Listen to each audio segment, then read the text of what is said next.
Hey, it's Edward Stevens with the Stevens Group at Reese Nichols, and today I'm going to make a very important statement to you out there if you're thinking about dealing with a real estate agent in a transaction, okay?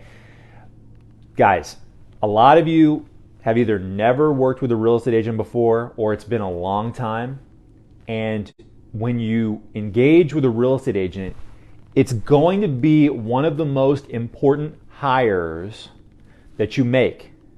It's going to be one of the most important people you employ in your personal life, okay? Because they're going to have a massive impact on your mortgage, on your house, where you live, what you're paying for it, and whether or not you can be successful in your purchase of the biggest asset you're probably ever going to buy. So why not take a few minutes, check out some of the questions that I recommend that you ask yourself when you're talking to this person. Okay, now this is not just for people in Kansas City. If you're outside of Kansas City, no problem. If you're in Denver, if you're in Dallas, if you're on the West Coast, East Coast, if you're out of the country, it still applies. Okay, actually the way I want to roll this out is I want you to think about characteristics, and I'm going to put them in order in terms of their importance. So there are 1, 2, 3, 4, 5, 6 that I've listed here. And in my going through this mentally, these are the most important 6 to me. If I were somebody who needed a real estate agent, but I didn't know anybody, I needed to kind of go out and evaluate different real estate agents, these are the 6 characteristics I'd be looking for. Number 1, most important is trust. So when you're looking for a real estate agent, the number 1 thing you prioritize over everything is, do you trust this person? And if you don't, then none of the other things that I'm going to talk to you about come into play. You shouldn't work with somebody that you don't trust. Real estate is different now than it was 30 years ago. You can have an advocate work on your behalf if you're a seller or if you're a buyer. You don't have the obligation to work with somebody who's not representing you. Go out and find somebody who is representing you and your interests, and you need to figure out find somebody you can actually trust, okay? There's too many blind spots that you have in the transaction that are going to require faith on your part. You're not going to know every little tiny thing that your real estate agent is doing, every little tiny thing your real estate agent is saying and thinking and maneuvering as the transaction progresses. So if you can't trust them, you're always going to be wondering in the back of your head if you're getting screwed over, if you're getting ripped off, if you're getting stolen from. Okay? And you shouldn't put yourself in that situation. Find somebody you can trust. Number 2, you have to find an agent that's available for you. If you are dealing with the most trustworthy agent in the world, the best real estate agent in the world, that's all well and fine. But if they have no time for you, if they cannot help you because they're too busy with other clients, or you have had to lay people off, or whatever, they don't have the capacity to make you a priority, you shouldn't work with them, because you have too much on the line. When you and your family, or if you're investing, you and your partner are buying a rental property or whatever it is, you're getting ready to put down a lot of money on a home and maybe sign a several $100,000 debt obligation. You have to make sure that the person that you're dealing with as your agent is somebody who has the time to really focus on the deal, really focus on your needs, make you a priority, because it is tough. It is going to require you work as an agent, working weekends, working evenings, working when it's inconvenient. If you sense the person that you're working with doesn't have the time for you, I would just recommend you have a conversation with them and just ask them point blank. And a lot of times agents will tell you, or you can just, if you're too uncomfortable with that, just ask for a different recommendation or go somewhere else. It's not a good scenario if you find out your agent doesn't have time for you when it's too late. After you've already signed an agreement with them, after you've already signed a purchase and sale agreement on a house, and you're locked in with this agent for the next 2, 3, 4 weeks, and then you're starting to realize the agent's too busy for you, that's where it becomes more of a problem. So best you think about this early on when you're first talking to them, when you're first interviewing them and getting to know them, and be gauging that. Number 3, you want a good negotiator. Next most important, after trust and then availability, is you want a good negotiator. Why do you want a good negotiator? Why is that something that is the third most important thing? Because it is a very expensive thing to be a poor negotiator. There's too many times that can come up in there's too many instances that can come up in a transaction where just the slightest break of countenance, or the break of your poker face, or saying the wrong thing at the wrong time to the opposing party can cost thousands or tens of thousands of dollars, or in some cases, the whole transaction. You need an agent who's able to negotiate for you like a good poker player. And they need to be able to count the cards like a poker player. They need to be able to know the odds like a poker player. And they need to be able to think about these things and strategize with you, and then go into the negotiating room and make it happen. Negotiating room, so to speak, and make it happen. Okay? The seriously flawed part of real estate is that too many times real estate agents that are bad negotiators are not found out by their clients. You as a buyer or you as a seller may not ever really find out that your agent is not a good negotiator. You don't know what happens behind closed doors. When your agent goes and talks to the other agent, you don't really know what happened. You get a version of what happened when your agent tells you that, but we're not really there. So you just deal with the consequences of their ability or inability to negotiate for you.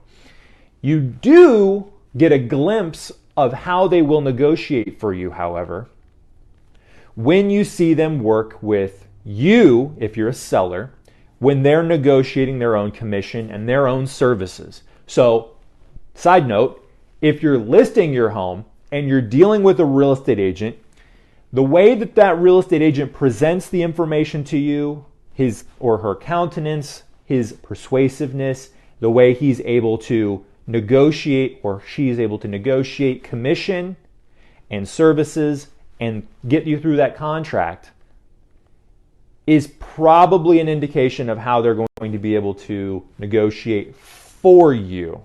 So in other words, the way they negotiate for themselves is usually the way they're going to negotiate for you. That's not a leap of logic. So if they're weak at negotiating their own commission and their own services, and they're dealing with you, and you're able to talk them down and you're able to lead them around, you can probably bet that so can other agents, right?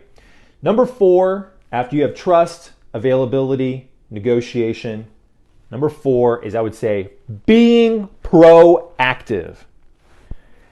Being proactive means having the foresight as an agent to know what's going to happen before it happens, and trying to steer around these potential roadblocks for you so that you don't run into them. And being proactive means they've been there, they've done that, they know the solutions, they know the potential problems, they know the risks, and they're doing something about it. Again, even if you've bought 10 houses, your real estate agent is in this game every single day, and they should have an idea of where you're going to get caught up, what questions you're going to have, what concerns you should have, whether it's questions about the house, questions about the neighborhood, questions about the loan, questions about the title, questions about the negotiation process. The agent, your agent that you use, should already kind of know what's coming up, and they should be able to present it to you so that you're not lost. And they should be able to go out and find those solutions in order to be able to make it as smooth as possible for you. Proactive also means like going out and solving the problems that you have because you're busy with like work or life or kids. For example, they should be coming to you with houses. If you're looking for a house, they should be coming to you with possible solutions for that. They should be going out and doing something proactively to look at houses for you if you are busy. If you are selling a home, an example of being proactive would be you're selling a home, they are proactively going out and trying to find buyers for your house. They're not being reactive and just waiting for the buyers to come. They're actually being proactive in trying to go out and find ways to get buyers in the door and get buyers interested. Next is being a good salesperson. And I wanted to put that on there. So after trust and availability and being a good negotiator and being proactive, next would be being a good salesperson. And I put being a good salesperson on here because most people are not a good salesperson. And most people underestimate the value of a good salesperson.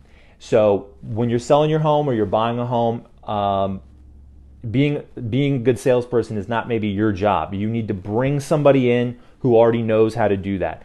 And that being a good salesperson in my mind is somebody who can do AIDA. Especially if you're taking, like for example, you're selling a home, AIDA. It's the basics of sales. Attention, interest, desire, action. It's like sales 101. You have to find somebody who can get people's attention, generate interest, culminate some kind of desire in the person, and then get them to act. That's what a good salesperson can do. And whether it's, an agent that's going to help you buy a home and getting the AIDA from a potential seller or from an agent that's representing a seller on the one hand, or you're going to be selling a home and you want to get AIDA, attention, interest, desire, action, out of potential buyers out in the market, so somebody's going to snag your house and pay you a great sum of money for it. You need somebody who can do fundamental sales 101. Following up, generating a pipeline of people and following up and closing, that sort of thing. That is what I have in my mind as a good salesperson. Next, and this would be final, number 6. 1, 2, 3, 4, 5, 6. Number 6 is I recommend somebody be exceptionally good at communicating. And if you have ever dealt with, an extremely confusing contract, you'll know that it's always nice to be working with somebody who can just break it down to you in simple terms. Okay? If you're one of those people that chooses to read contracts and chooses to do your homework on things, that's great. But it's always nice to have somebody working for you who you can trust, who has all those other skills that we talked about, who on top of everything else can be communicating to you the essence of what is in a contract or the essence of what is going on. Can they communicate to you clearly what's happening? Can they communicate clearly to the other side of the negotiation, the transaction, what's happening? Do you feel comfortable when they're talking to you? Not only what are they saying, but how are they saying it? One of the things that let's take me for an example, like one of the things that I try to do is when I'm handling a client situation, I try to be very even-keeled when I'm dealing with a client. I don't ever want to put too much emotion into things because usually there's a lot of emotion that's already that's running high. Somebody's wanting to buy a house, somebody's wanting to make an offer, somebody's in a multiple offer situation. You might be selling your house, you might be trying to pick between two different offers.